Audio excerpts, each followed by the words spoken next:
before. So we will have this recorded if after tonight you think about it and you think of somebody that you would like to travel and go with you and be part of it and maybe be your roommate or something. And so you can ask us and Amy can send you a copy of this. And we also do an orientation day before we go over there. And if we have a large group of people, like one year we had a whole worship team come from a church on the East Coast. So I went there and did it there. But normally people come to Michigan, depending on how many people and what's going on. So I think what we're going to do is we're going to start by just going through some schedule. Before I do, if you have a piece of paper and a pen, get it out. And I want you to think as I'm talking what your expectations are of this trip. What is it you hope to accomplish? Because I'm going to ask you that in a bit. And for sure on orientation day, we spend 10, 15 minutes on that because, you know, all of life, all the disappointments in life come down to false expectations, don't they? Whether it's job, relationships, marriage, I don't know, kids, whatever, you know, false expectations are what bring disappointments. So I would love for you to think about that. Just write down some of your expectations. I'm going to ask you about that in a minute. This trip will open your eyes and break your heart. And it'll break your heart to a hidden evil that is very hidden in America, but is very in your face in Thailand, and one that you may not have known before and that you will come face to face with. The passion of Women at Risk International is to create circles of protection around the world. And you know, I think have any of you never been to a war presentation? Anybody not ever been to a war presentation? Everyone has that's on here. Okay. So you know our mission statement, circles of protection, and to give voice to silenced. And we do that around the world in over 60 countries. We address 15 risk issues, but we're most known for our anti-trafficking, our fight against human trafficking, especially in America, because A, it's the fastest growing arm of crime, and B, all our product is anti-trafficking. And since people shop, they know us for that. But it is literally the fastest growing crime. This trip is, we are non-sectarian in who we help. And I've even offered to take non-Christians on this trip. But this trip, you have to have a pastor's referral, because if on this particular trip, we are going to spend time every day debriefing. We are going to spend time praying, and it will be very faith-based.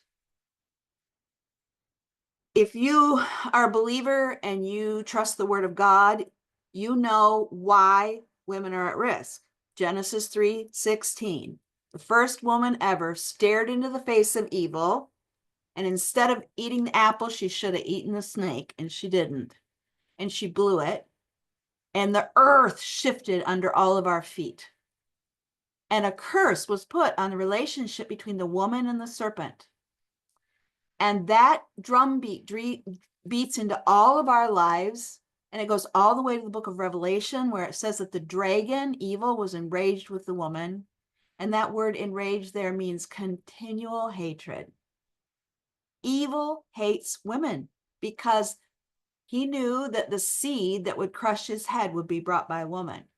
So he's out to demean, degrade, demoralize men and women all over the world, but especially women, because of that experience in the garden.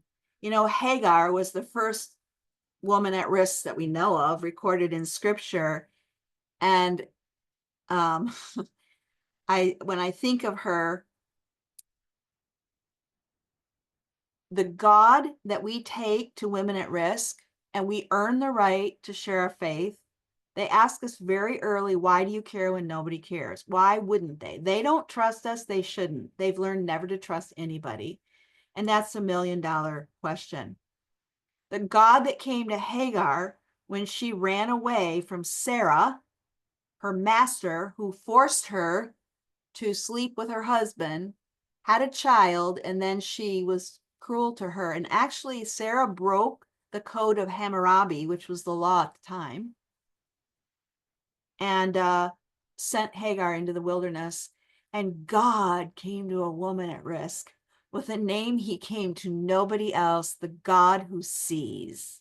He said, I see. And by the way, you're pregnant. Name your son Ishmael, which also means I hear. So Jehovah El Roi, the God who sees, came to the mother of the women of the veil. How interesting is that, isn't it? With the name, I see what's going on, and you're pregnant. I'm the God who hears. Name your son Ishmael, which means I hear. And really, that's the God that we take to these women, the God who sees and hears it all. And if you or I have ever been in that place where we've sucked our thumb in a corner and felt sorry for ourselves, and we've all been there, we're sisters of Hagar, and the same God comes to us. So when you hear the whisper, the hiss of the snake, giving you the lie that you're not valuable, that you're not whatever. What is it in America? You're not pretty enough, popular enough, skinny enough, rich enough, smart enough, whatever, Kardashian enough. That's just a lie straight from the pit of hell. And believing the lie, maybe in America, that a career defines us. Whatever the lie is that we buy into. Phil and I used to be small group leaders when our kids were growing up at a church where we were taught to ask every small group, what's the lie you believe about yourself? Think about that sometime. Write it down. Whatever the lie is you believe about yourself is the thing that holds you back. You think about that. Anyway, this trip, you will revisit, I don't care how old you are, what you believe about yourself, whether you're a man or a woman, because you will see women reduced to the sum total of their externals, not a high calling as an image bearer. And men will see men, they'll witness men who have reduced themselves to the sum total of being a user, not the high calling of a divine protector and nurturer. And so you really do, you really rethink everything you've ever believed about yourself as a girl or a boy when you see life reduced to just the very externals. And you have to reinvent yourself as a new creature. And it will be very dangerous spiritually, not physically. But if there's any fissure in your childhood, in a marriage, in a relationship, in your relationship with a man in your life or a woman in your life, that little crack or whatever that is will become a Grand Canyon, because you will grieve things that you thought you had dealt with many times over. It's okay. It's actually healthy. It's great. But it's not dangerous physically. We're going to talk through security, so you don't have anything to be afraid of. But it can be dangerous spiritually, but in a powerful way. I think in an important way. Now, when it comes to trafficking, just a couple things real quickly. Every 30 seconds, a person is sold against their will somewhere in the world. That's hard to imagine. In an hour, in 60 minutes, that's 120 people. And we fight trafficking 3 ways. You'll see that on this trip. You see that in our programs. You see that in our product, both by rescue, going to the person who's there in a place of captivity, identifying that they're there against their will. And we do outreach one night, so you see how we do that. and helping them out, and then helping them make a living with dignity. You cannot pat them on the head, tell them nasty life, go do something nice. You must help them make a living. 90% of the women in Cambodia that get sent home without job training, picked up in a police raid, get resold. You have to give them a way to support themselves. Preventatively, one of the safe houses we visited before, it's also an orphanage of little girls. 100 little girls, 5 of them are growing up to be lawyers. And that's for one reason. And then supportively, you will see that to advocacy, this trip, and telling your friends, and you will see all 3 of them. So we're going to talk about the purpose of the trip. Now, I've identified 6 personal goals and 8 group goals. And if you have a question, please interrupt me or go down at the bottom and click on chat and write your question on the side or write it down, because I'm just giving you kind of the outline of what we do in a orientation day. And so I'm just really flying through this stuff and not going in depth like we do when we get together. So let's talk a minute about expectations. Any brave soul want to tell me what their expectations are? Just 1 or 2. Anybody?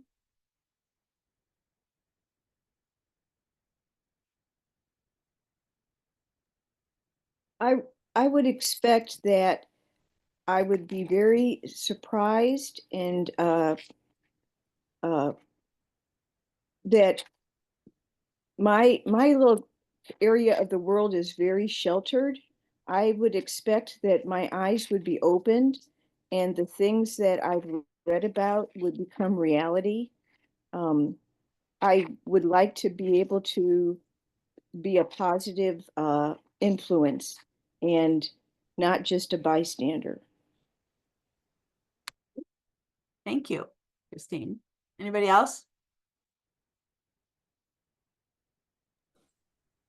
Hi. Hi. Hello, I'm Lauren. Yep. Am I? Oopsie. Okay.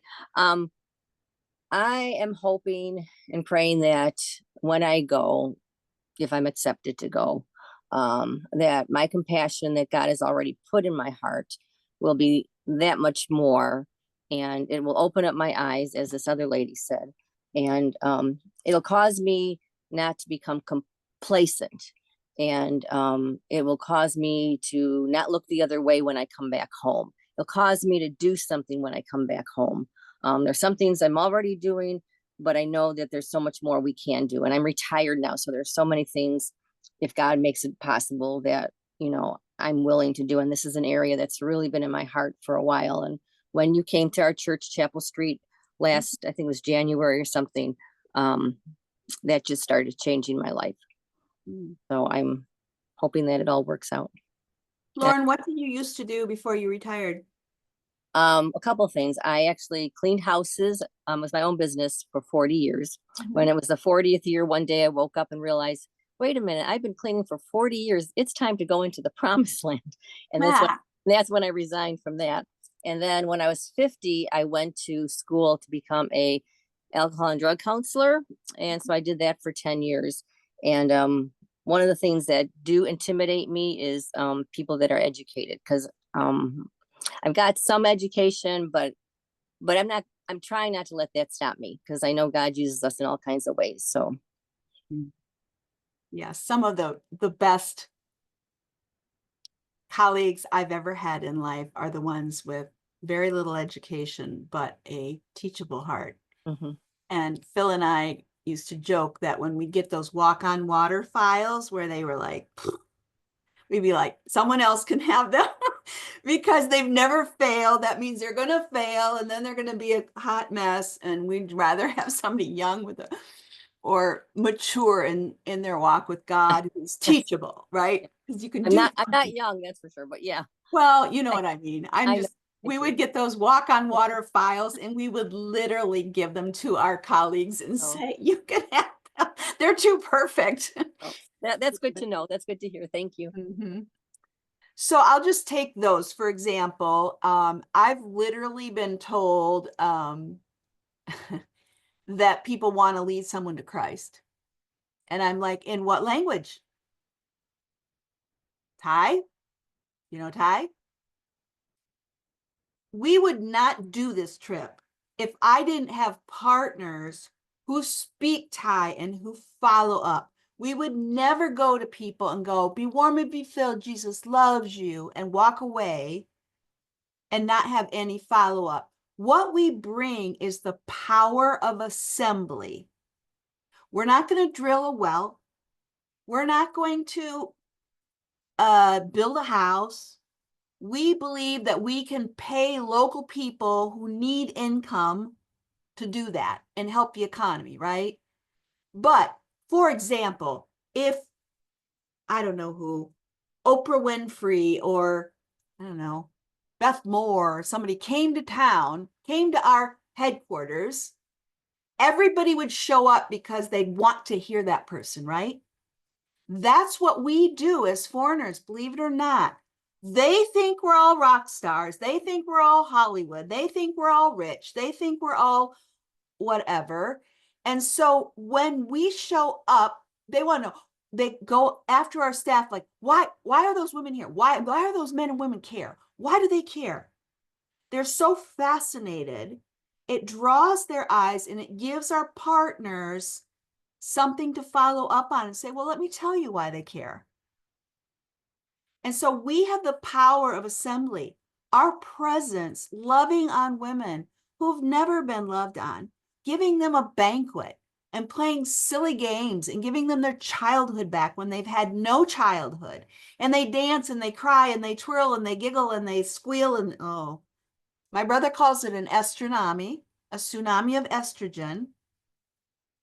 But that gives our staff something to follow up on. And so that kind of expectation is not in your control, even if you spoke Thai, right? The Holy Spirit does that.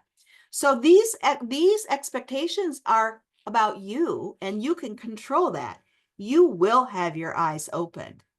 You will be a positive influence just by showing up and saying you care. They're used to being judged. Oh, they know judgment. And us being unconditionally loving to them and caring when they see us as privileged, and we are, we have an education, that alone, high school graduation, they don't even have that sometimes. So we are like, you know, zillionaires to them just because we came on a plane and we graduated, we could read and write, and, you know, all that kind of stuff. And your compassion will be increased. It'll break your heart for what breaks God's heart. And that we all want.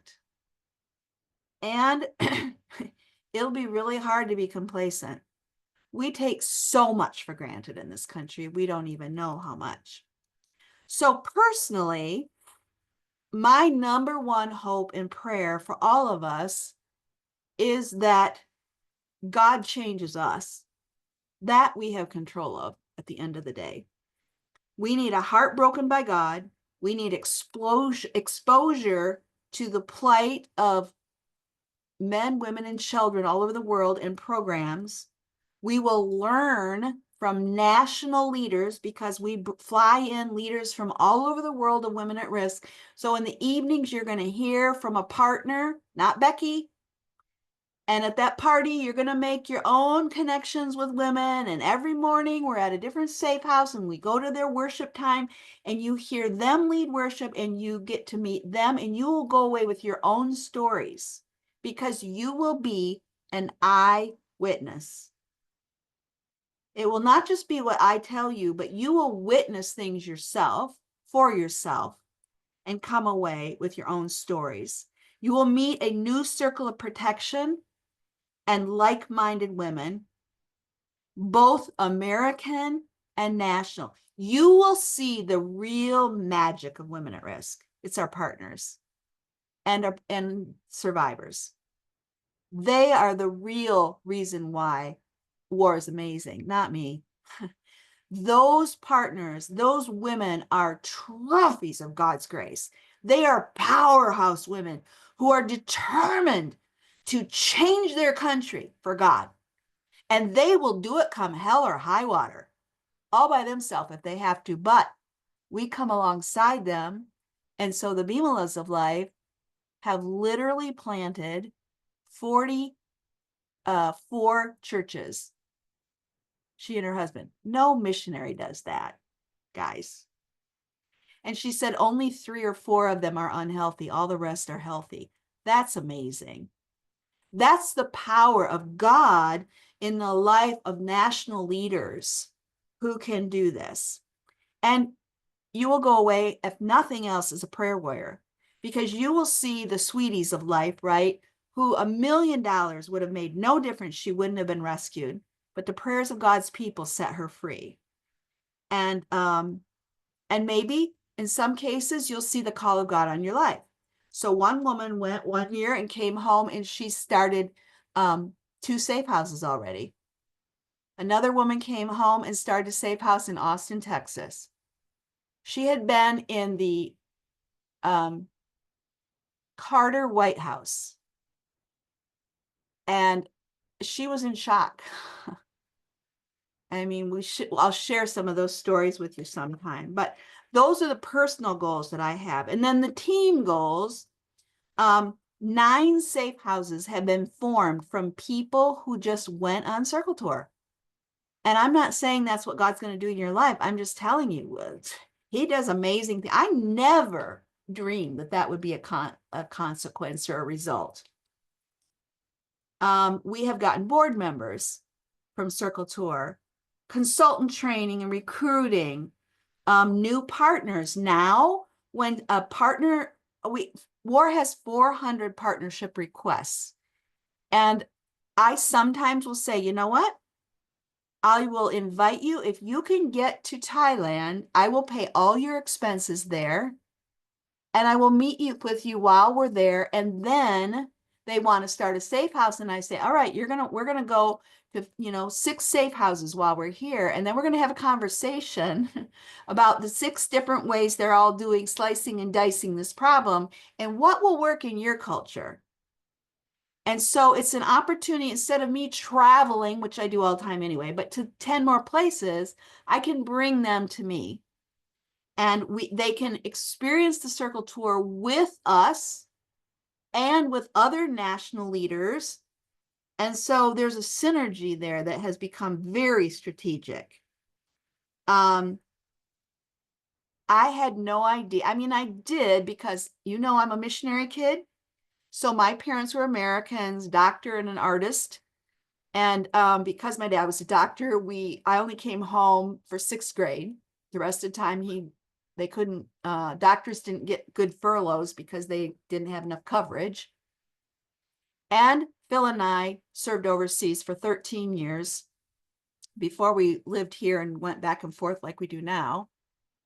And I know that when you are in the trenches, like all our partners are out there, because I've been there. I grew up watching that, and then I was that. You are really alone. You are at the end of nowhere. Nobody knows where you are, what's happening, what you're going through, what riot you're running through with kids and everything else. And you are really in the thick of it. And you're really tired.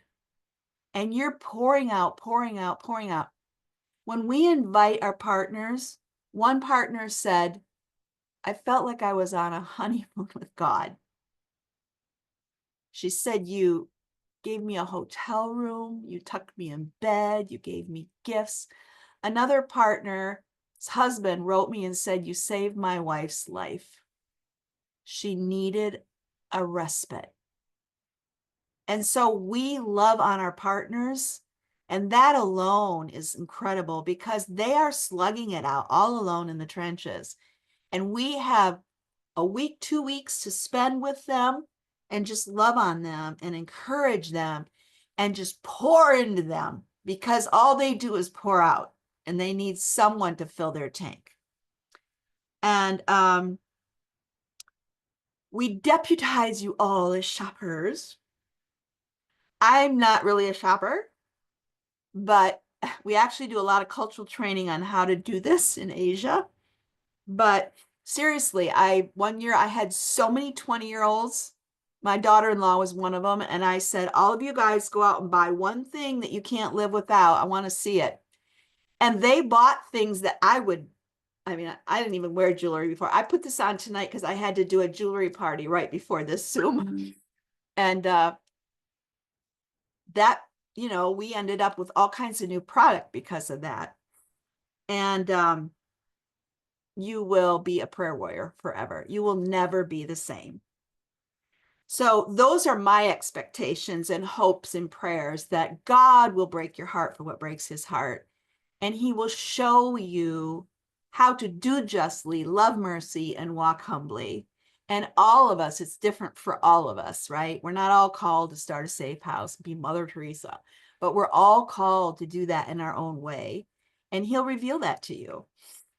So those are my expectations and hopes and prayers. And I want to run through the schedule a little bit of what our days are like, because they're really intense.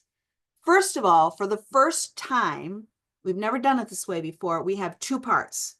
So the first part is optional. The second part is the main circle tour. But we used to put Chiang Mai, which is a rural area of Thailand, at the end of the trip. Takes a day to get there, a day to be there, and a day to get back. So it gutted 3 days out of 10 days. So we stopped doing that. So now what we're going to do, and it's optional for you. It's all about whether you want to do it, and it just means more money because it's more days. So the normal part of the circle tour is a weekend with a week and a weekend, right? A week with weekends on bookend on each end.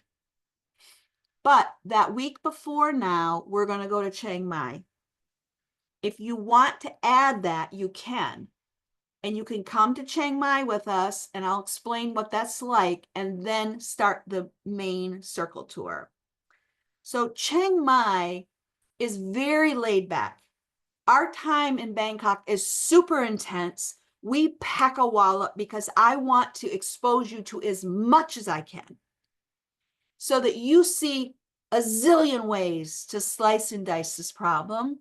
And you hear from multiplicity of partners, because everybody attacks it slightly differently. And so it just gives you such a well-rounded view of it. But Chiang Mai is rural. It's like Thailand. It's like Bangkok was when I was a kid, and we would fly through Bangkok to get places. And so I don't have to keep track of you as much. Like when we're in Bangkok, you cannot leave the hotel and not tell me. And I'll explain all of that in a minute. But Chiang Mai is going to be laid back. We're going to go to an orphanage there that's also a safe house that has kids. And we play with them. They do an event. We order pizza and pay for all that. We are going to have doctors with us this time. So they're going to do a pop-up clinic for that orphanage while we're doing other stuff. And we'll go to the elephant farm there, where elephants literally paint pictures with their noses. They're really beautiful pictures. And you can have an elephant ride and snakes and blah, stuff like that. But Chiang Mai will just be more laid back. Then the second part is the real circle tour, right? And in a busy capital city, if people don't listen and argue with me, and this has happened, 10 minutes past when we're supposed to leave, 10-minute ride can literally turn into an hour just because of rush hour. Bangkok has blown up and there's no room for the cars there. And so what would be a 10-minute ride can be an hour ride. It was so hot because we had to stand outside and wait an hour for the bus because we missed the 10 minutes. And then we had an hour that I had 2 women vomiting in the gutter because we were standing in the sun. That didn't have to happen. I only say that because you got to be on time in Bangkok. And we're going to have people like cracking the whip on that. And it's all because, it's not because I care about that. It's just because I want to get you somewhere in 10 minutes. So you have 50 minutes with women and not an hour with no time with people. So it's a condensed version of a bit of everything. And it's your choice, but it just comes down to cost and time difference. So we will visit 5 safe houses plus an orphanage, as I said. We will attend morning worships led by rescued women. By the way, usually they're led by the rescued women, not by staff. So that when they have new women, they sit in the back like, what's going on in here? And you'll hear their stories. We will visit an international church and probably a national church. So you'll see how, international church is wonderful because you have people from, 50 countries maybe. The first time Phil and I held a Christmas program in an international church plant we did in Bangladesh, I said I would make flags. I had to make 19 flags. That's what heaven's going to be like, right? And you hear people singing the same song, God is so good, for example, or Jesus loves me or whatever, in 19 languages. And it's just beautiful. It's just a beautiful experience. And like I said, we'll hear from our global partners every night. And then there's outreach, which I told you about. We go to 3 or 4, mostly 3 red light districts. One is the most notorious. I take people to that one. One is the most vicious. And one of our other staff will lead that, and one of our safe houses. And then the third one is in another, it's like a suburban area, and it's one of our main safe houses that goes there. And so we divide the group into 3 groups, and we are on outreach in 3 different areas. There are reasons to stay back at the hotel and be part of the prayer meeting. And there are reasons not to. The first time somebody stayed back, she told me her personal story. She was a young 20-year-old girl, and she was addicted to porn. And she told me, I can't go. And I just honored her. I just said, wow, there are 50-year-old women here that aren't that honest and real. God bless you. I mean, you're a kid and you already know yourself better than most women do in their dotage or whatever. So she led the prayer group. Some reasons are wrong expectations. I had a woman on outreach with me who just was disgusted because she didn't see enough gore. And I said, well, I deliberately didn't take you to those places. And past issues with abuse, if it's a trigger. And we have a backup plan for that, which, by the way, I won't go into right now, but we have men who stay at the head of those red light districts. They do not go into the bars and clubs with us, but they stay there. And if anybody feels threatened in any way, triggered in any way, we have a system where we call them and immediately they go out. And the men come and get them and take them to the restaurant where they're sitting and waiting for us and doing security. But sometimes you think it won't happen and it does. And then people who just have a passion for prayer. And then if you feel in any way it would be spiritually dangerous for you. The reasons to go with the prayer group are if you feel vulnerable. And you will. I mean, we're all vulnerable. When you walk into a place where you see women reduced to the sum total of their externals, it's gut-wrenching. When you see a little girl, her head being shoved in a man's crotch by her mother, that's gut-wrenching. And so, yeah, it's vulnerable. And back in the day, we didn't have security like we do now. And so one of us would have to leave and stay out. Since we started using men, my brother was our security, he's one person. Since we started using men for security, it's made my life so much easier and the leadership's lives so much easier because there's just all kinds, and we go into that more in depth when we do our orientation of what the men as security do and how valuable that is for us. Then, like I said, we have this banquet where we have like 200 rescued women, and we're the hostesses. Every year, the girls whisper to me after the banquet, "You won't forget us again. You won't forget us, will you?" They think we're going to quit coming back. And they always tell me, the staff tell me, that these girls plan their outfits year in advance. One girl made herself a dress out of paper and spray painted it silver. She looked like the Statue of Liberty. I mean, this is a big deal to them. They've never had a night out where it wasn't, didn't cost them something. They've never been able to be a little kid and be silly and play stupid games like we play and just celebrate being a woman that cost you nothing.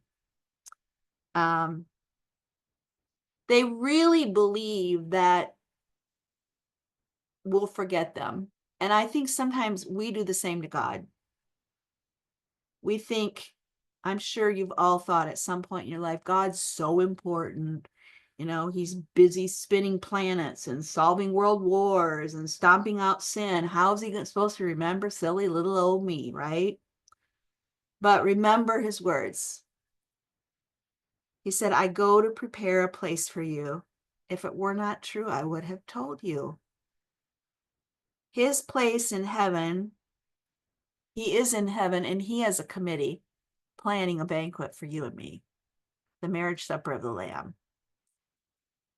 And I'm sure some of us have wanted to say to God, "Have you forgotten me? Don't forget me." Really, at the end of the day, what you realize is we're no different than these women. Yeah, they've been to hell and back, but you know what? We're all broken. Sin is sin is sin is sin is sin. My sin of stubbornness, that's what my kids tell me is my number one sin. Ask your kids, they'll tell you the truth. Don't get mad at them then. It's no different. It keeps me from a holy God as much as somebody dancing a pole and they're forced to do it. We just had a woman this week who was forced to strip at age 10, who's coming to our U.S. training center now. Imagine, sold sexually, but also forced from age 10. So we just play fun games and we be silly and we just celebrate and we just shower them with gifts. We have a training day where we bring some kind of trainer. So we've done art therapy. We've done the Magdalena, which is the Jesus film through the eyes of Mary Magdalene, put out by Campus Crusade with a counseling curriculum. We've done, did I say self-defense? I don't know right now what the training will be this time, but at the same time, we do kind of like a little market where we have all the safe houses bring their product and we shop there. We used to try and shop at the safe houses, and that's when we missed the bus. And women were mad at me because they needed time to shop. So while that training's going on, we set up a whole room with tables and they all bring all their stuff and you can shop till you drop. And so that way you're in an air-conditioned place and you have time and you can hang out with people and there's no pressure. We have some cultural experiences, and that's always hard for me to measure because I used to take everybody on a dinner cruise where there was Thai cultural dance, like their ballet sort of thing, and Thai food, and you floated on a boat down the main river and you saw the palace and you saw the king's black and gold ships and everything. And number one thing people didn't like was that dinner. So I mean, we try and do some cultural stuff. And honestly, the front end, Chiang Mai is the best place for that because you see Thailand as it is rurally not. It's like going to if you go to Bangkok and think that's Thailand, that's like going to New York City and thinking that's America, you know? So, but we try and do cultural experiences. We debrief every day. I take so much for granted because I grew up in Asia and I think like an Asian when I get back there. It's just a switch in my head. And so I have to know what you're thinking every day to help you process what you're seeing. I'm always surprised what people see and notice. And I'm like so used to it. It's just like, oh yeah, right. That's weird. But it didn't seem weird to me, at the time because I was used to it. So we debrief spiritually, culturally, all of those things every day, just so that we can process together and process on a spiritual level, devotional level, team level. And that's important. And there's team leaders. And then the day before we come back, we do a re-entry day where we talk about what it's going to be like when you come back here. First of all, you're going to have jet lag. We'll talk about that when we go and when we come back. So it's 12-hour difference, which technically means it should take you 12 days to get over it. Well, I give myself 1 day. That's it. But we talk that through. We talk about what God taught you, how to verbalize that, because if you get up and you don't have a little elevator speech ready for that church that supported you or your friends or your family or whatever, you're going to start telling, you're going to start crying, you're going to start running down bunny trails, and everybody's going to look at you like, "Urgh." So we just talk about how do you verbalize, what God taught you on this trip. Because if you start crying, there's nothing wrong with that, but you're going to feel bad. And it's going to be very normal because you're going to grieve when you come home. You're going to have culture shock when you come home. Things about America are going to make you mad that you never thought of before. And you'll just never be the same. And my goal is that when you come home, you will celebrate the good men and women in your life, because you will be so thankful for what God has blessed you with. And how many people are going on the trip? That's a question over here. I don't know, because we're just now starting the sign up phase. We've had from 30 to 60 before. So I don't know. That's a God question. Now, finances. Let's talk about that a minute. You fundraise like you would for a missions trip. We are a nonprofit, 501c3, so it's tax deductible. If your friends want to donate, or even if you donate to yourself, you get a tax deduction for it. It's a legitimate business expense according to our mission, etc. And we give you a sample letter. If you've never done fundraising for a missions trip, think about if you were getting married, who you would invite to your wedding. It's that weird, right? It's friends, it's your family, your relatives, your church, I don't know. But we try and help you with it. We don't raise the money for you, but we try and help you with that and give you a sample of how to do that. It can take a year to raise support. We have one woman who's been giving $50 a month for 3 years to her account.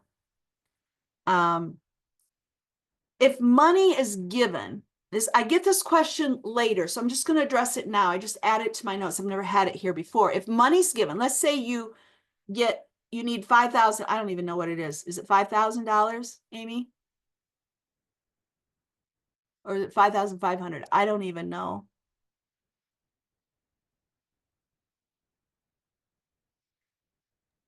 Let me check real quick. I Okay. don't have it If memorized, you but get give me a minute 1,000 and I'll then you put it in the don't chat. go, we can't give it back to you if we've already tax deducted, receipted it. But you can designate it then to something of your choosing, or you can keep it there and go in another 2 years and let it collect. We're not going to we don't want to take your money away from you, but we can't give it back if we've already given you a tax deductible receipt, or that person, because then they would have to redo their taxes. You don't do that to donors. So we get that question, but every now and then we have someone who, they get to the end and they've only raised half or 3/4 or something like that. The only thing you're out of is there's a, what do you call it? Is it a $200 or $300 down payment? I don't know what the word is. Deposit, that hard word. We have to buy the tickets before Thanksgiving. We really should buy them by Halloween because the prices start going up if we get too close to departure. But departure's not till February. So we can, by Thanksgiving, we need to start being super serious about this. Just to give you some perspective on time. The cost of the trip, like I said, the tickets go up. We won't buy the ticket until you have all your money. Because if you buy the ticket, but you don't have the money for the room and board, we pay for everything out of whatever that amount is. At 5,000, Amy, 5,500? Did you find it? Oh, she has it right here. 6,200 if you go to both parts, 5,100 if you only go to the second part, which is really the main part. Does that make sense? So if you look over here in your notes on the side, she put those nice numbers there, and that includes your, because we have to fly to Chiang Mai, so that includes everything, the hotel there, and that's assuming you stay in a room with a roommate, that there's two of you to a room.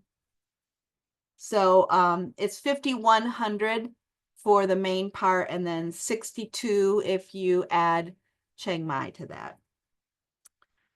It covers everything: hotel, food, transportation, activities.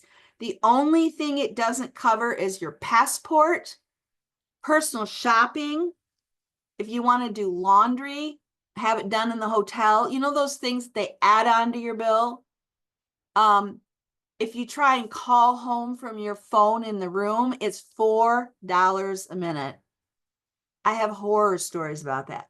If you have a cell phone and you can get an international plan and you put WhatsApp, which is a free app, then you can call for free when you have the internet. And we help you with all of that. But basically, it covers everything but your passport and any personal shopping. Your meals are all covered. If there's a free time and you don't feel like eating a third meal that day, we give you the money in an envelope that day, so you can either go buy an hour foot massage for $8, $2 tip, $10. Seriously, Thailand, this is like one of the little perks here.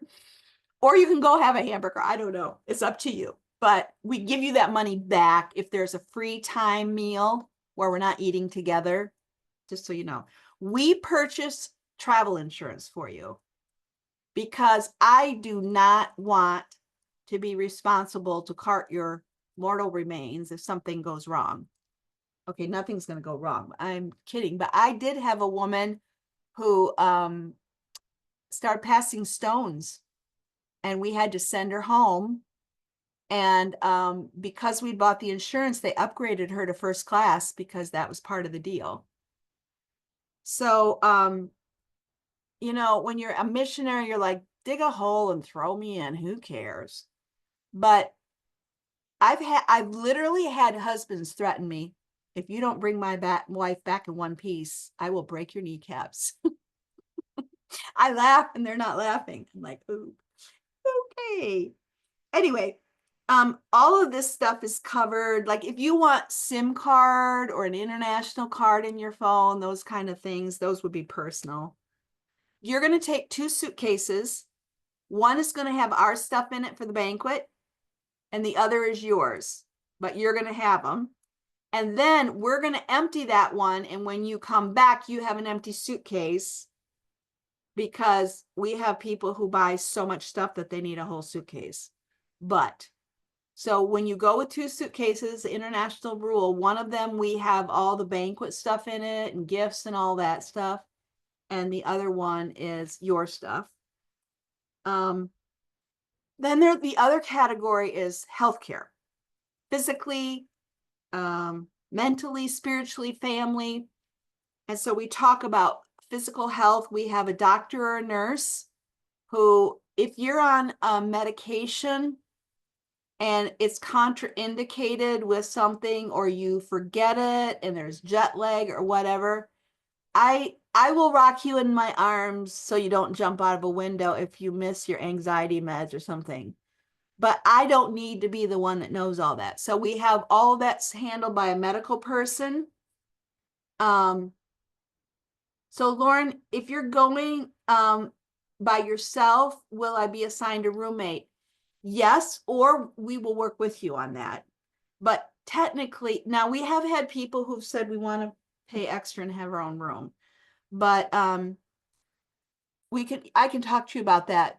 And you can have some say on that.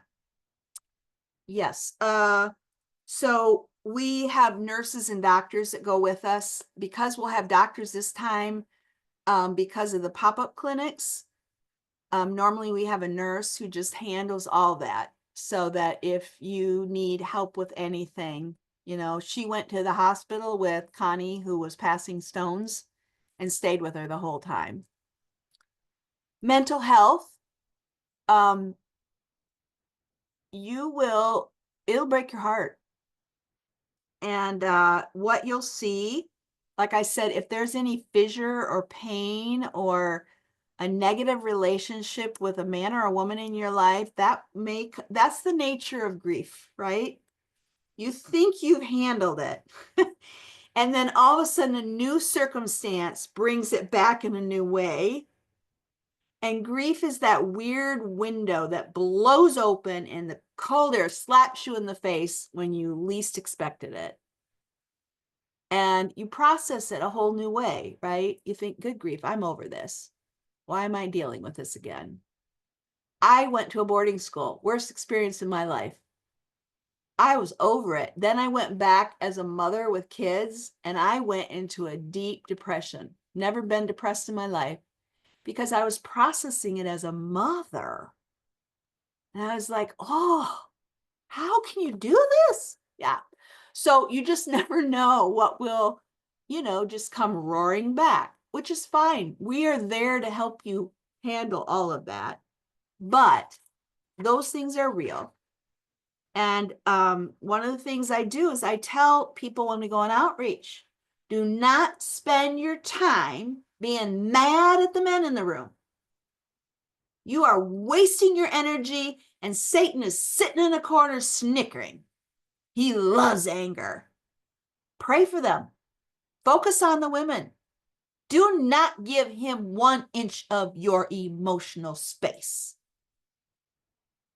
The enemy is not on 2 legs in that room. They are captives of the enemy, as all of them are, as we all are. We are no different than anybody. And that will come across so loud and clear to you.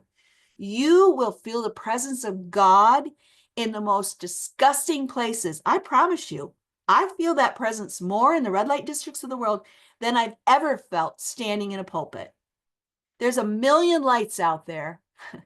But when you're the only light in the dark, darkest place, man, all eyes go to that light, and you stick out like a sore thumb because of Christ alone.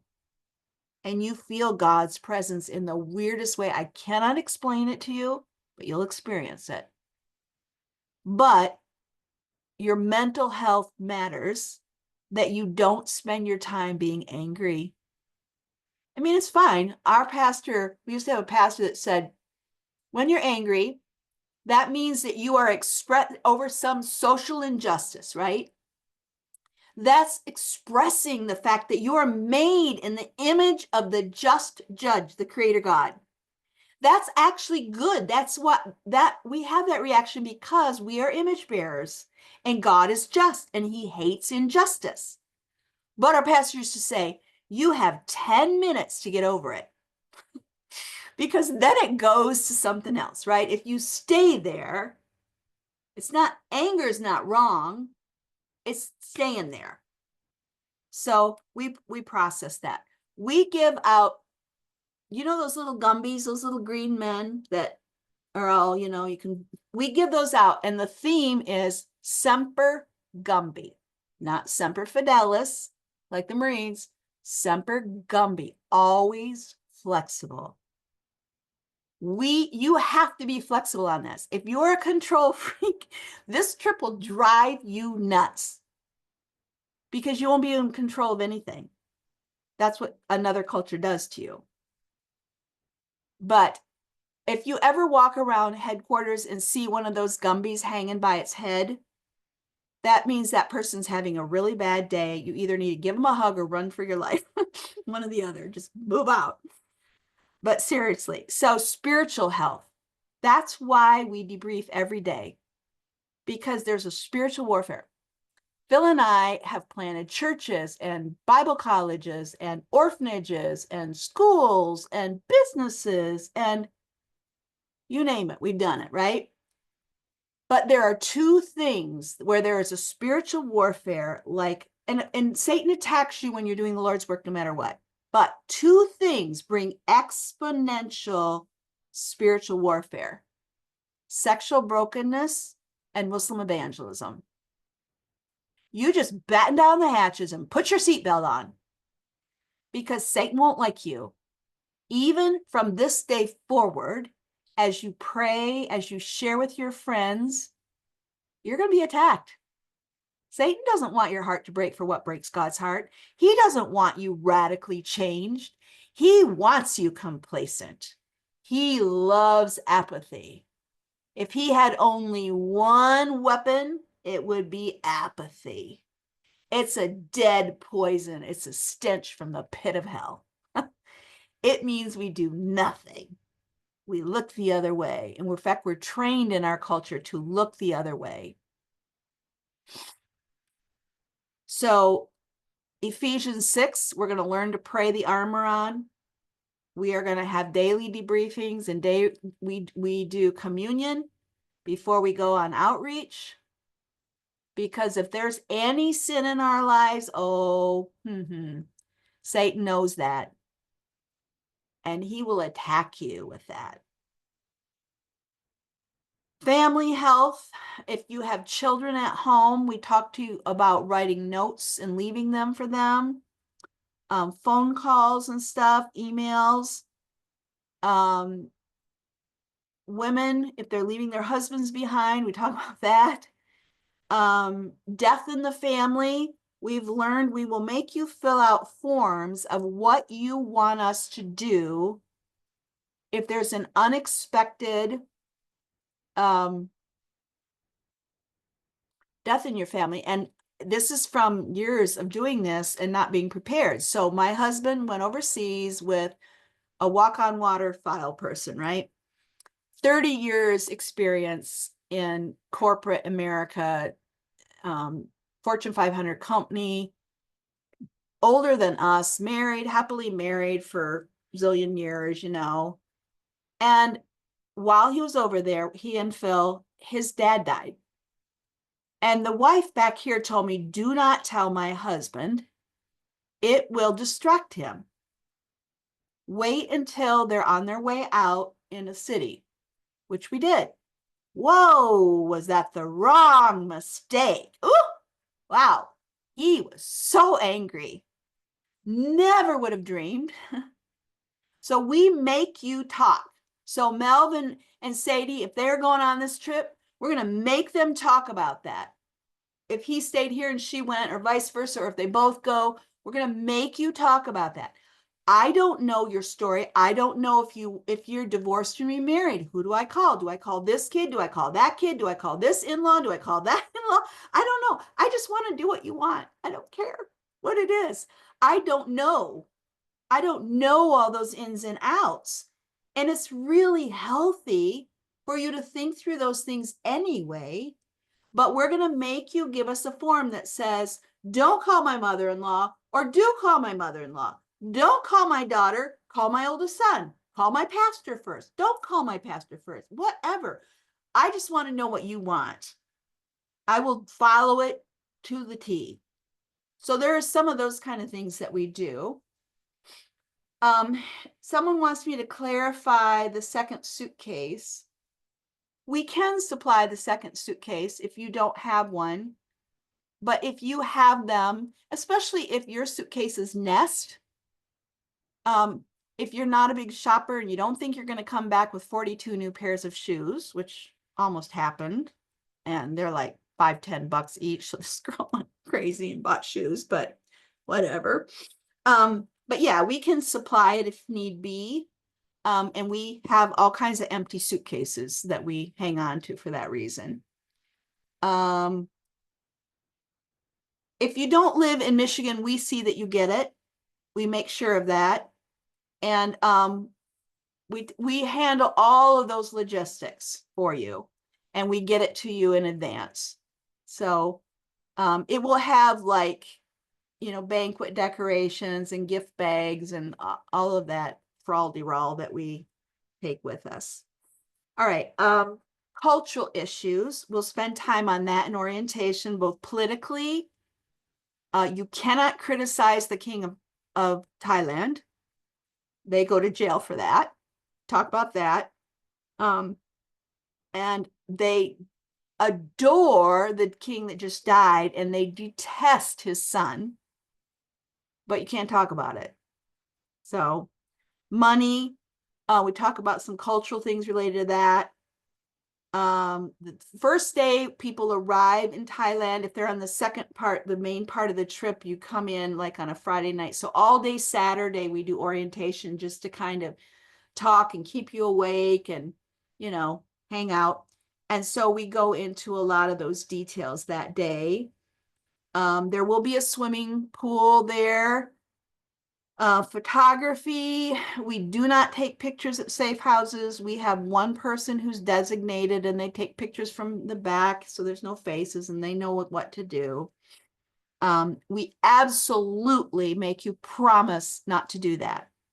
Even if the survivor says, can I take a picture with you? And they take a picture with you, that's fine, but that's for them, that's not for you. So we go into all that. We address questions. We give you a list of questions that you can ask, and questions you shouldn't ask. Like, you don't ask, when were you sold? Duh. I know, you know that, but you'd be surprised under pressure what people do say. So we give you a list of what are good things to talk about. So like at the banquet, you have a little cheat sheet there if you need it. And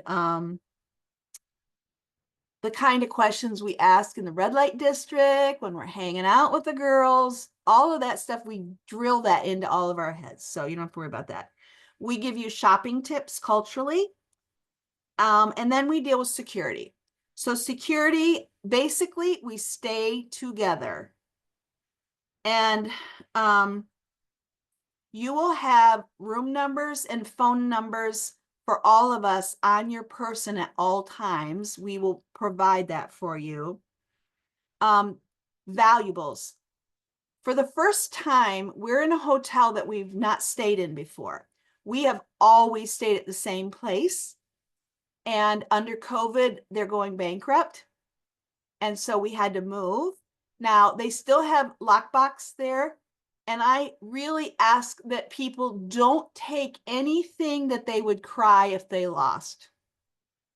If you would cry if you lost your wedding ring, don't take it. Just wear a gold band. If you would cry if you lost your watch, if you would cry if you lost your favorite earrings, whatever, it's not worth it. And so, you know, valuables like jewelry or medication, the only thing we've ever had stolen was some woman had estrogen stolen. I don't know what that means, but we teach things like carrying your purse in front, not on your back, flapping, you know, like we do as Americans, and people can help themselves. We're really, really, I usually say Nazi, but nowadays that just sounds really weird. Strict about leaving the hotel without telling us. I'm going to tell you why. Years ago, a Russian soldier died in Bangladesh. Long story, the Russian embassy people were friends of ours. I called the American embassy in the capital city of Dhaka, Bangladesh, and asked if they could have a casket. I learned that They have plenty, thank you, because Thailand supplies them to them from the American Embassy in Thailand. Why? Because Thailand has more caskets at the American Embassy than any other country in the American Embassy world. Because people do stupid things, not because it's dangerous. There's far more dangerous places, but people's guard is down. They get drunk or they, walk around like an American and they just don't follow the rules. And so they have to cart their dead bodies home because they go out without people with them and they don't know what they're doing. And I'm not trying to scare you because Thailand is probably the safest country I've ever been in. But if you were in New York or any big city, Chicago, you would know to follow the rules, right? Well, there's rules there. You just don't know what they are, and we will help you know what they are. But so help me, we have had people sneak out one time. If that person ever does that again, they will be banned from Women at Risk forever. I am not playing games, you guys. The call of my life is not to take 30 to 60 people overseas and have any one of you have a hiccup. The call of God of my life is to help our partners. And I do not want one single thing to go wrong with you. And I know really well how bad it can be if you make stupid mistakes. And people don't trust that. So they went with a partner who knows her way around like the back of her hand. I get it. But we literally have you sign something that says we have the right to send you home 2 days into the trip. If you just flat out insist on doing things your way and break all the rules that are going to put you at risk and the whole team, if you do that and you lose your purse, guess where I spend a whole week with you? At the American Embassy, getting you all new papers.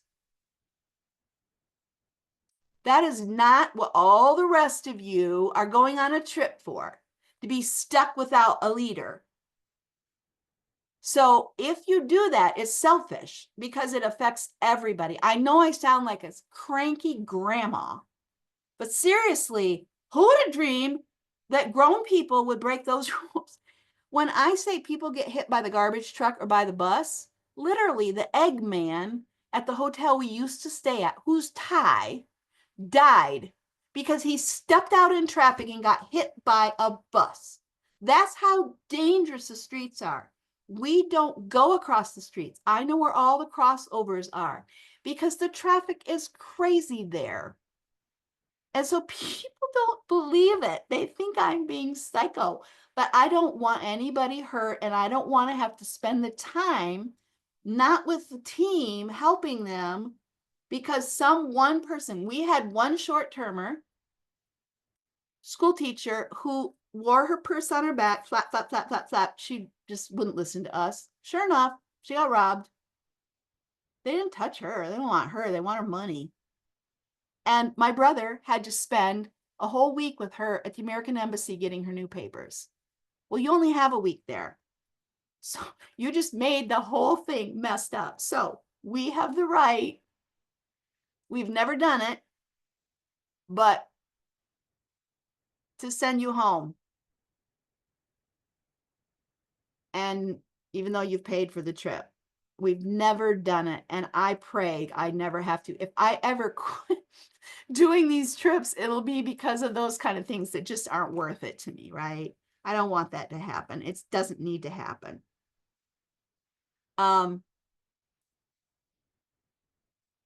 Lauren, what was your response?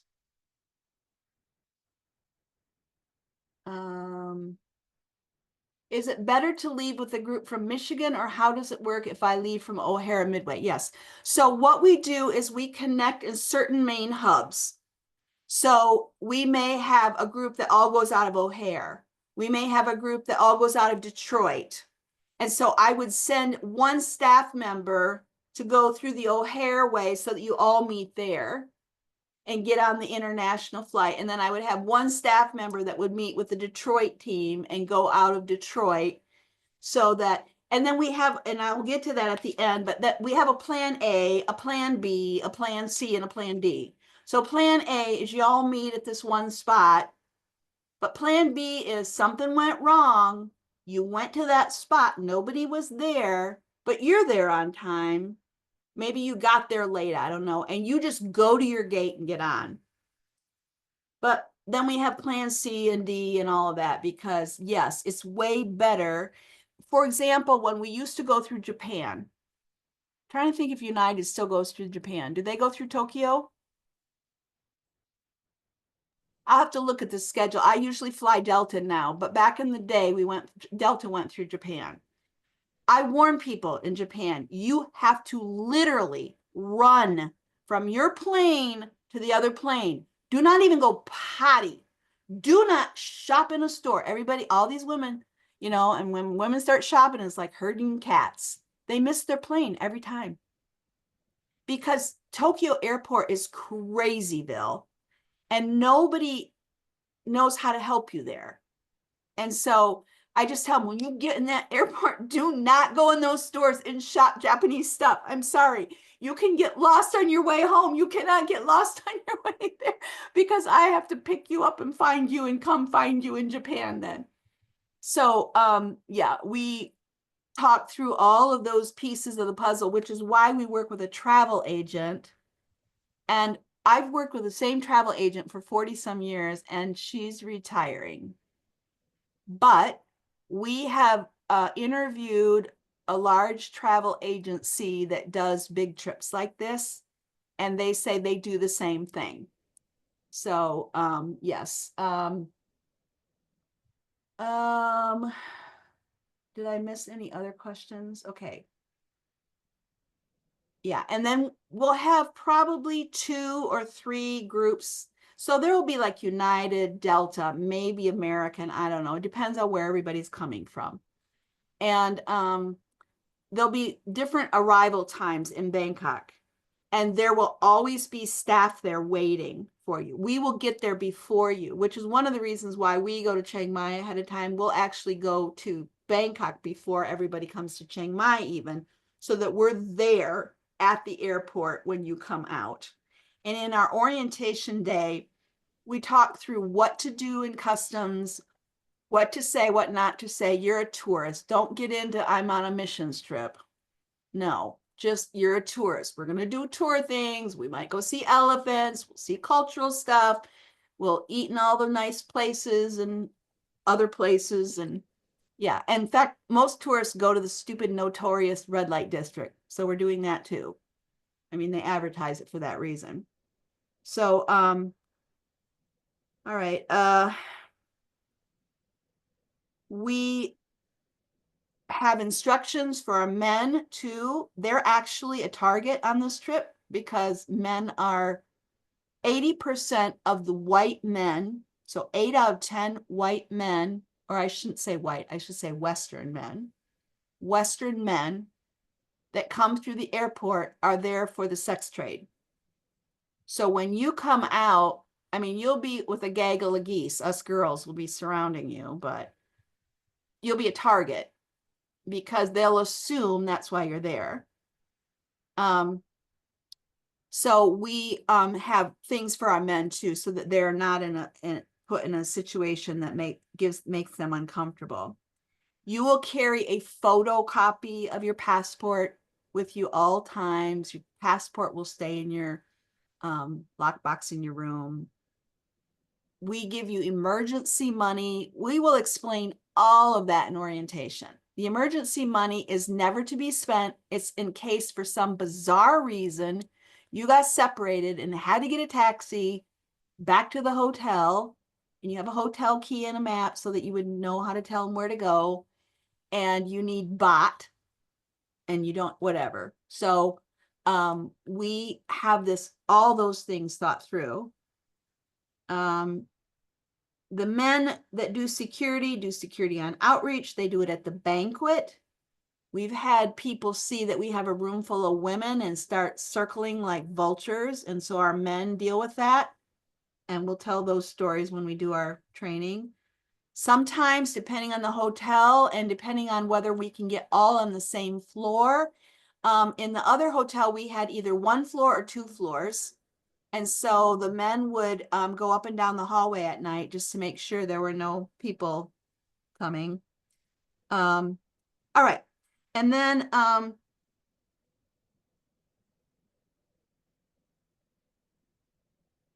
travel checklist. We have that. Again, I already talked to you about not taking any jewelry that you would have regrets for. There are going to be travel checklists in your orientation books when we do orientation. Internationally, depending on what your flight status is, if you're just buying a regular ticket, then it's 50 pounds. So don't pack a whole lot. And even though it's winter in February, it's hot in Thailand. That's the coolest time of the year. And I wear my hair up the entire time. We'll talk about dress code. There's a Buddhist corner that we go to. And in Buddhism, they don't want you showing your ankles. So if you're wearing capris, they won't let you in. If you're wearing a sleeveless shirt, they won't. If you have a cap on it, they will. So we just talk about some of those things so that we're dressed so that we can come and go wherever we want. In Chiang Mai, we go to some famous temples there, and we go in and pray. And we'll talk about that orientation. Yes, the contingency plan for travel is plan A. You meet up with a team leader at the major hub before leaving the US. Plan B is you meet in your transfer city.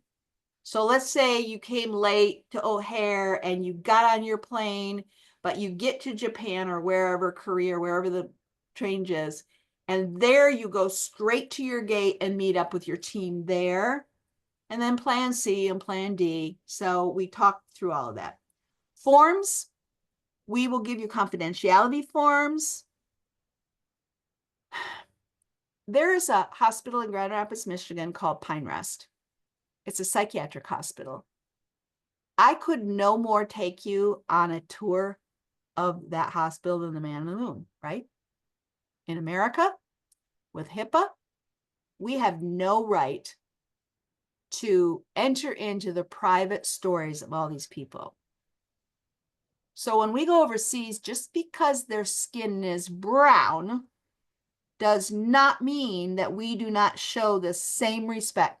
They are giving us access to their stories, and we do not have the right to write about that, to show pictures about that, to expose that person. We'll talk all of that through.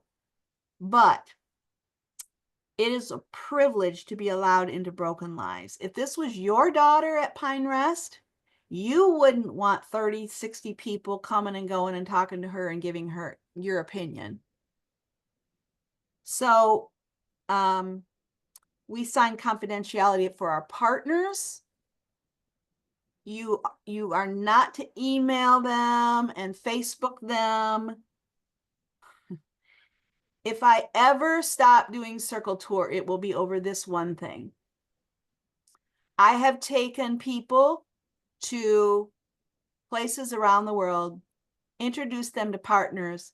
They think, honestly, they really believe they're doing something wonderful. They put all this pressure on my partner. This truly happened. They wanted her to translate their denomination's girls' curriculum. They didn't ask, they told her. In Asia, you cannot say no. You mean no, and you're going to say no, but in your head, but you cannot say no. She called me in tears. Becky, what am I going to do? I said, I will handle that. They broke their promise for one. They didn't go through us. We will help facilitate that. But I told them, number one, she didn't have time to translate. You can ask her to hire a translator and you pay for it. if she wants, but she doesn't have time for that. She's building 42, 44 churches and a safe house and a counseling center and a mom, and she's a pastor's wife and running a bakery and a product line.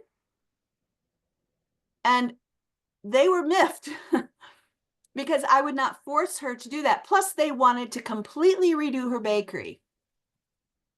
And there were men, some of them, the wives too, and they didn't realize what they were doing was bullying. To her, it was bullying. To us in our culture, we'd just be like, no. But she couldn't do that. So if you wish to contact a partner, you have to go through us. That's what you're agreeing to on this trip.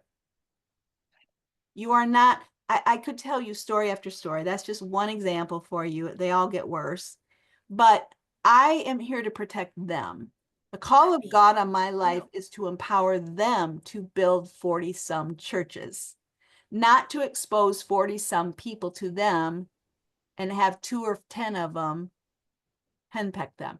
I know nobody thinks they're henpecked. They have great ideas. And some people have come to us and said, I feel called of God to help with this. And I go to that partner and they start to cry and they're like, oh my gosh, how did they know? I said, I didn't tell them. I didn't even know. And it answered a prayer. But they didn't go to them. They went through us and we said, we will facilitate it. We're not going to take a penny of it. It's nothing to do with us, but we're going to protect that person. So culturally, they have to say yes. So we'll talk that through in orientation. I just want to tell you that because we never give out the addresses. You're never going to tell people. You're not going to geotag. Oh dear, we had that happen. Geotag people who are persecuted people group by the government. And we had to shut that down. I didn't even know what it was. It was happening. Okay, prayer. It's really important that you be prayed up. If there's any way that you can get a prayer team behind you here in the States, do it. In the military, for every foot soldier in the trenches, they have 8 or 9 support staff. I think we have maybe 1 support staff for every 8 or 9 trench soldiers. But if you could get 8 or 9 people to pray for you, that would be a really good idea, because that's what real warfare takes. And even just 3 people back here praying for you. We will give your friends and family an itinerary so they know everywhere you are all the time, not the address of the safe house, but they'll know you're in Thailand at a safe house. They'll know you're in Chiang Mai, they'll, big picture, but you're not going to geotag them on your Facebook or take a picture at a safe house or a program like that. Start now learning what I call God's eyes. In our culture, we are taught to look away from things that make us uncomfortable. We teach our children not to stare, right? So if we see a homeless person or a person that we're not used to, we look away. When you do that, you basically say, you don't exist. Next time you see a homeless person, make eye contact with them. Hold their eyes a little bit and smile. Practice in front of the mirror. Your face will crack because we're not used to that in America. But I want you to make eye contact with women. I want you to hold their eyes in the red light district and smile. And I'm going to help you learn how to do that. That was the light bulb for that woman in the Carter White House. She came up to me in the lobby of the hotel about 3 days in. She's like, oh, Becky, you won't believe what's happening. I'm like, what? What's happening? She goes, oh, I'm making eye contact and things are happening. I'm like, I know. She goes, no, you don't know. Yes, I do. But it's amazing when people who are used to being shamed have people make eye contact with them. At first, they're like, and when you smile, like, Pretend this is your Sunday school class, not a prostituted woman. Pretend this is your daughter. Pretend this is the most important. If you can't look into the face of a trafficked woman and see Jesus, then stay home. And I'm not saying it's easy. You have to practice it. Start here. Just smile, be nice, you know? And it actually takes some effort. And for her, for that one woman who came home and started a safe house, that was her light bulb moment. She said, I didn't realize I didn't make eye contact with people that I wasn't used to. It's what we train our kids to do. We don't even realize it. We call it being polite. And yet it goes to the other extreme. So I want you to make a list of your fears. Because at orientation, we're going to talk about those too. And my email is Becky, BECKY, at War International, spell out international.org. You can write me with any questions you have. Because if you go on this trip, we're going to get to know each other real well. And I'm there for you. I want you to process your dreams, your fears, your expectations. That's what makes it worth it for me. I am not a tour guide. That doesn't float my boat. What floats my boat is to see God break hearts for what breaks his heart. And just see how transformative that is. Not just in their lives, believe me, it is in their lives, but in our own lives. It's really a whole different way of living. And so I really want us to practice that. I know it's 9. Real quickly, do you have any questions for me that are just burning?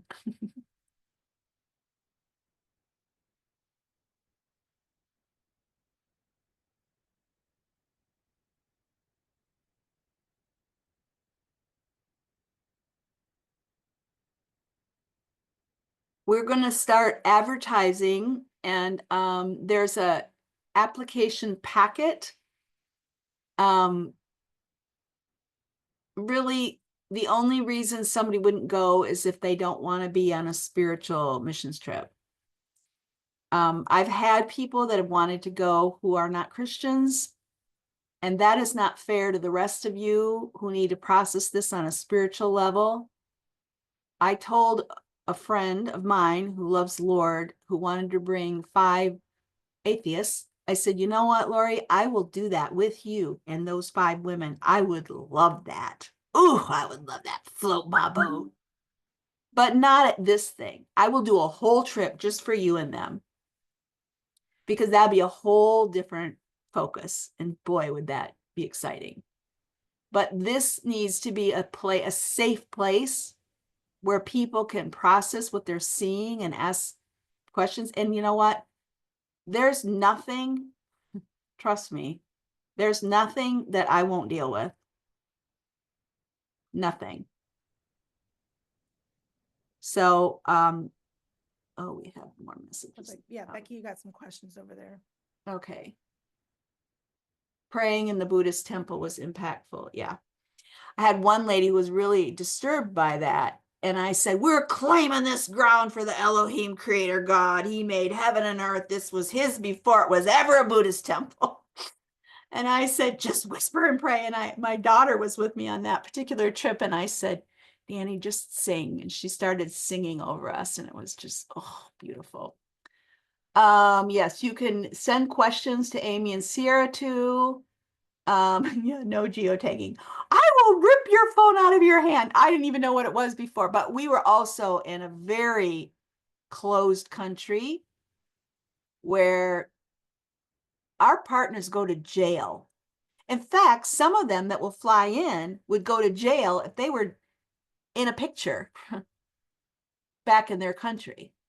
We've had people come from Jordan who rescue girls who are running from honor killings. We've had people come from Africa. We've had people come from Dominican Republic, from Burma, Cambodia, all kinds of places. So, you know, our freedoms are so free here that we have no clue. We take all of that for granted. We don't realize how not free the rest of the world is. Hey, Becky, I'd Yes. like to interject real quick on the geotagging regarding social media, and pictures and the do's and don'ts. We will get more specific about that at Oh, yeah. orientation. Oh, yeah. With a couple just, hard and fast do's and don'ts that'll make it very simple, because it makes sense here, but when we're there and we're in the moment and we want to do something like we like Becky said, we also give you lists of questions at the banquet, because in the right here, like, oh, all the questions are flowing, but when we're in the moment, we think we're doing the right thing, and it may not. So just to let you know, we'll go over social media and orientation. How much do you think we walk on the worst day? Well, okay, let me answer it this way. You can walk way less, because when you have free time, a lot of Yes, people want to shop and they want to walk all the floors of the arcade, because we have a hotel that's connected to an arcade, so that you can go from the hotel right into that shopping, arcade, and stay contained in that. And so some people do a lot of walking because they want all their free time. They don't go sit by the pool. They don't go and have a prayer time. That's fine. It's up to them what they do. So I think when you think about when you have to walk, right? Probably outreach, but we literally are walking down a street halfway. We go in to a bar, we sit in there, we come out and we leave. So, and I I don't don't. know. Where do we I walk the most?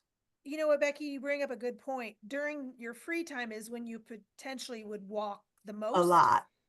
Because the bus meets us outside the hotel, takes us to the safe house and right back. It's more about being on time, which Yeah. might mean that you have to plan, because if you're shopping, it's one of the things I'm a little worried about at this hotel is it's harder to navigate than the last place. Mm. Nobody will know that hasn't been before, but I know that. So if you wait till the last minute and then you have to go potty and you have to go to your room, and so it'll be more about being organized, because if you know that you want to shop but the bus is leaving in an hour and a half, then in an hour you better start making your way to the bus, or because you could get lost for Yeah. 20 minutes if you're wandering around. So there's always people you can ask too. I've never done GPS on my phone. I guess people could do that. I mean, I just figured it out, but Yeah. so I think the most we have to walk. So for example, the night market in Chiang Mai, you can go to a restaurant and sit and eat the whole time. You wouldn't have to walk. You could walk down that street, go into the Buddhist temple, come out, be in a restaurant, and not shop. It's when you're shopping that you're going to get a lot of walking in.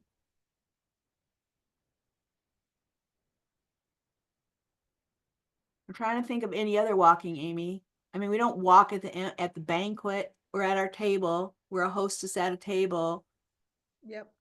Um, I'm with you. It's really when we're getting on and off of a shopping. bus, Yeah. and we're walking into a safe house, which might have a couple floors, because in big cities things go up, not out.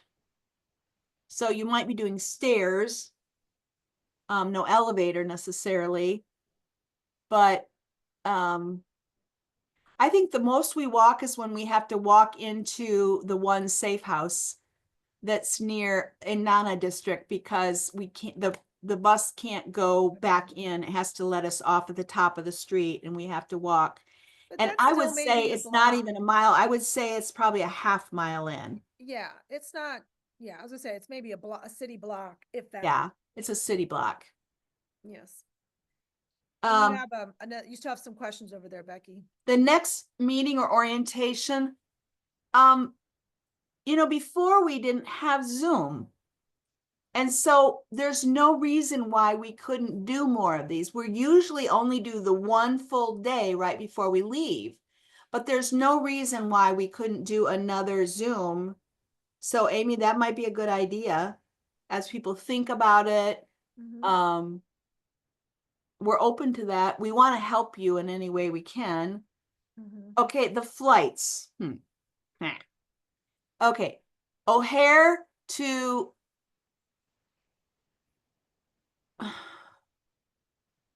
is there a direct flight from O'Hare to Asia, or do you have to go through with Delta, you have to go through Europe. I think with O'Hare you do too. I think O'Hare goes to either Turkey or Frankfurt, or Phil flies O'Hare, flies United. I don't know what is it, United, Lauren? You Let don't me know. just say this real quick before Lauren pops on. The flight is going to be, by the time you leave the US to the time you leave in Bangkok with the time change, it's going to be about 30, 40 hours with the time It's a difference. 6-hour flight to Europe, and then it's about a 12 or 13 or 12-hour flight to Bangkok. And honestly, the worst part of the trip will be the plane. You will want to gouge your brain out with a spoon. You will want to scream, spit, and go blind and pee down your left leg. I mean, the airplane is vicious. If you can survive that, you'll be fine. Will we be shopping or on our free time with a partner? You are always welcome to include a partner. I specifically ask team members, I mean us, attendees, if you ever see a partner sitting alone at a table, go sit with them. Asians will not butt in. American girls, we all sit down and we forget that we didn't even include somebody.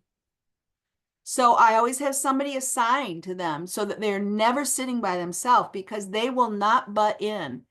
They will assume that the Americans don't want them, and they will be super polite because that's their culture. They are Buddhist, not Buddhist, they're Christian, but their culture is Buddhism, where you never show emotion.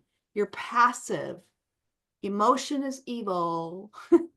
And so they are conditioned to be very sweet and kind and never push themselves on anybody. So yes, and if you would like to have a dinner with a partner, you can always arrange that, or even ask me to arrange it. I'd be happy to do that. But some of the partners don't come to some of the meetings because they've come every time. And I tell them, you guys go. You can, like, we used to do a lot of jewelry training on this, so that while we were meeting, my board member, who's a jeweler, would be meeting with the partners and training them in some more jewelry skills. They're pretty good at it now. I don't think they need that anymore. But they also have things they want to accomplish, because for them to get out of India or wherever and get to a city like Bangkok is like they just went to Disney World. And so, yes, there's a lot of opportunity because our partners are with us the whole time, all 3 meals, and night and day. They stay in the hotel with us. So,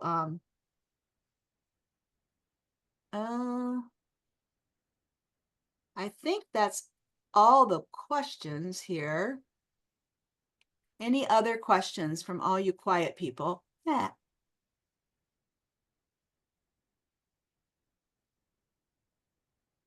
Yeah, I think Becky, Susan just asked me, do the partners spend the whole week with us? yeah. Did you They want won't come to Chiang Mai. They won't come to Chiang Mai. Okay, would it be dangerous for my 17-year-old daughter to go? Okay, I don't know you at all. I don't know her at all. We have an 18-year-old, No, 21.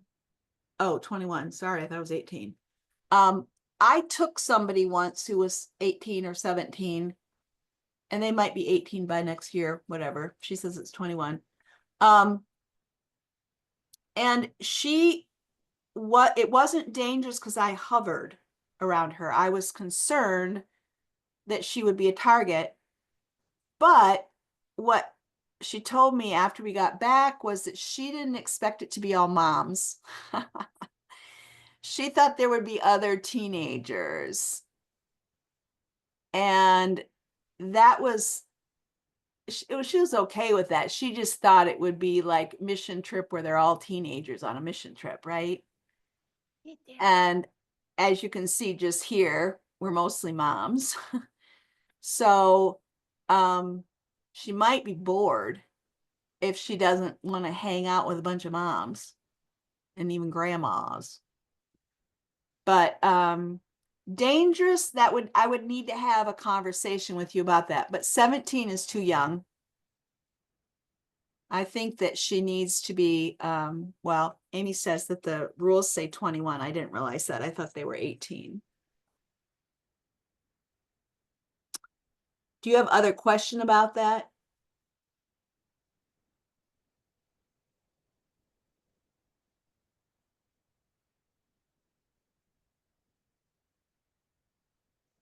And just to go back to the partners question, our partners that we fly in from outside of Thailand, they are with us the whole week in Bangkok.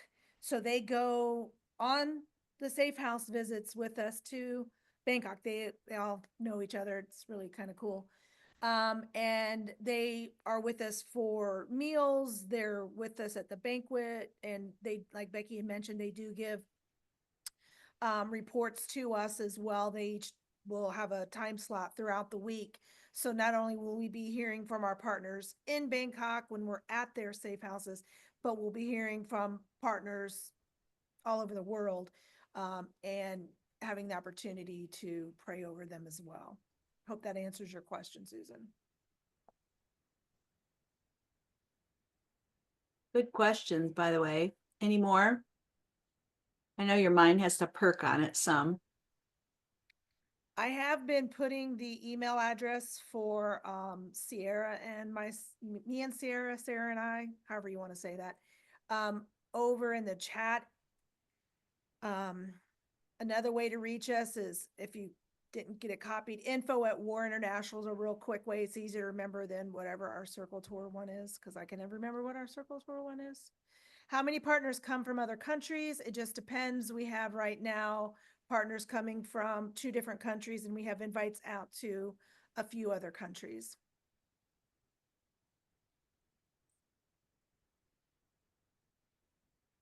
If there's any way you can go to Chiang Mai, I recommend it. Chiang Mai is, It's a I love whole Bangkok, different perspective of but it's Thailand different. and Asia, and it's so beautiful, and it's so refreshing, like a city isn't. Mhm. And it's also where a lot of the trafficking happens, because Chiang Mai is right where all the tribes come together in Southeast Asia, all in there. And before they were all chopped up as countries, those tribes flow across the borders, borders schmorders to them, right? And so up in that rural area where there's no jobs and a lot of the lighter skin tribal groups, and there is a pecking order in the red light district. The lighter the skin, the higher the price. And so they're very vulnerable because they're remote villages. They know about prostitution, but they don't know about red light districts. And they don't know about trafficking. And they're being offered jobs, thinking there's jobs because they need a job. There's no, work there except rice paddies. And yeah, they get them a job all right. So you see a whole different side to the whole trafficking issue. And it's just rural, it's beautiful. And there's some really cool cultural stuff up there that's really worth it. And like the elephant farms and because Thais are Buddhist and Hindu, but mostly Buddhist, and believe in reincarnation, animals are really important to them.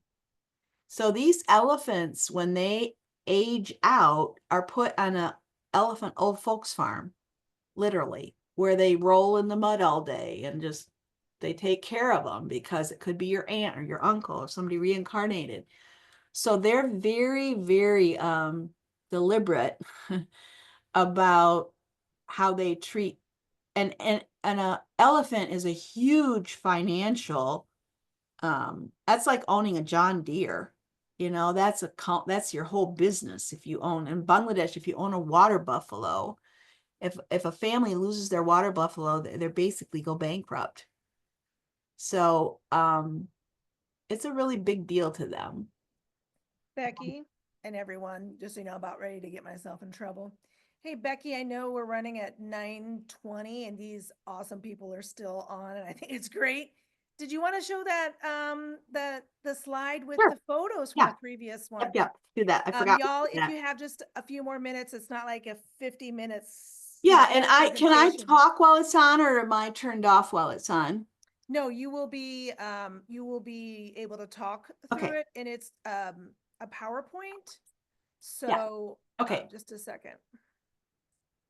I looked at it real fast. I don't really remember what all is on there, but yeah, let's take a look. Okay, just a second. Okay. Can everybody see that where it says fun in the sun? No, yes. Yes, no?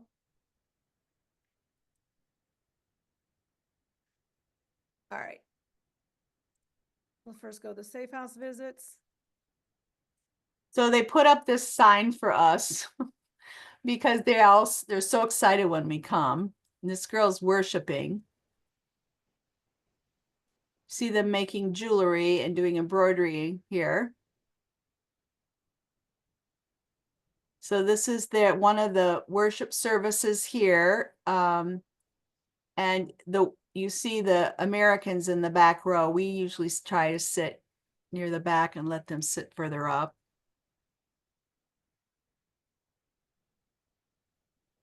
All the babies. Gotta love the babies in Thailand.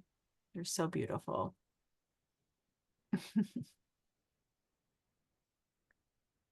Becky, do you remember this when we weren't able to do outreach? So we prayed over. Oh, the one time that there was a coup, actually a riot happening, and the American embassy called us and told us not to go that night, which has never happened. So I thought people were going to tar and feather me, but they were fine with it because it's such a highlight. Yeah, so we spent time with the bus driver. Yeah, and we sang, I think we sang Amazing Grace. All right, banquet prep. So we set up the day before the banquet, we set up and we decorate the tables and the room and chair bows and all of that. And that's what you see going on here. Now, this is not the hotel we'll be in, but this is where we used to have our banquet. And we decorate the tables. These kids are playing a game. I think it's the girls. It's not the kids, it's the girls. Yeah, it's the survivors. Yeah. Oh, we do pinky swear. We taught them about pinky swear, where, you're safe with us. Your secret's safe with us. We're just a bunch of girls doing pinky swear. So we do pinky swear all the time. Yeah, they're playing games. They're dressing up. So the girl in there with the pink boa, we did wedding dresses with toilet paper. The year that our theme was the Bride of Christ.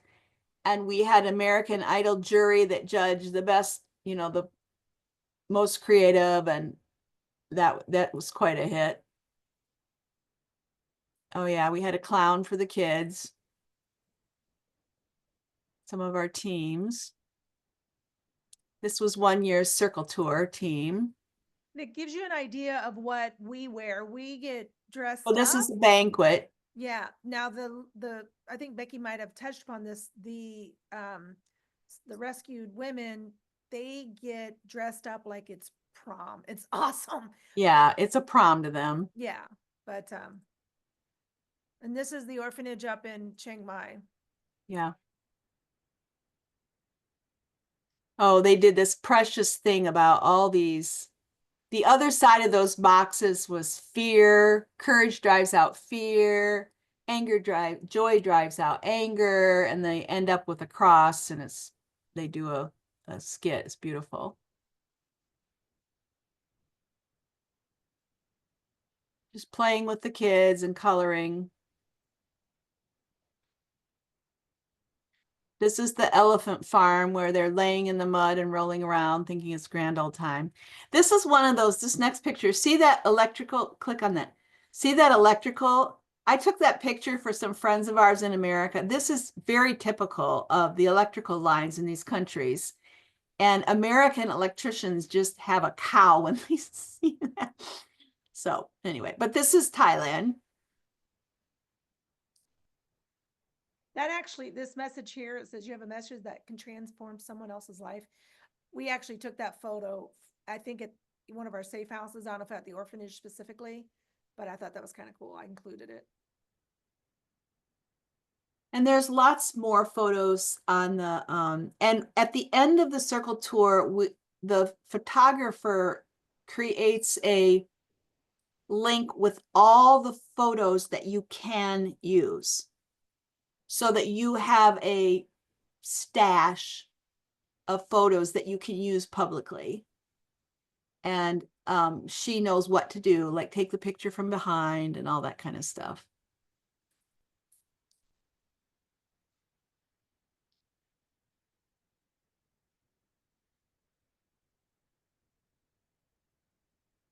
So thank you, everybody.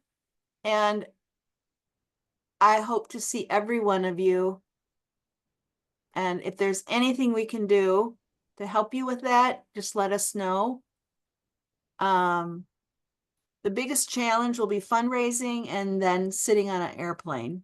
Everything else will be exciting and wonderful, except jet lag. But the excitement going pushes you through the jet lag. The jet lag hits you more when you're coming back. Yes. And you have to step back into life here, which is not nearly as exciting, right? So that's one thing you have going for you on the front end is you've got the excitement of all the new things, and it kind of, keeps you going. Whereas coming home to the rat race is like, oh, I want to sleep. So we don't let you sleep during the day. We keep you up because you have to force your body to the clock of the country. And we get into all of that when we do orientation. So thanks, everybody. Sleep tight. Don't let the bed bugs bite. And if they do, take off your shoe and beat them black.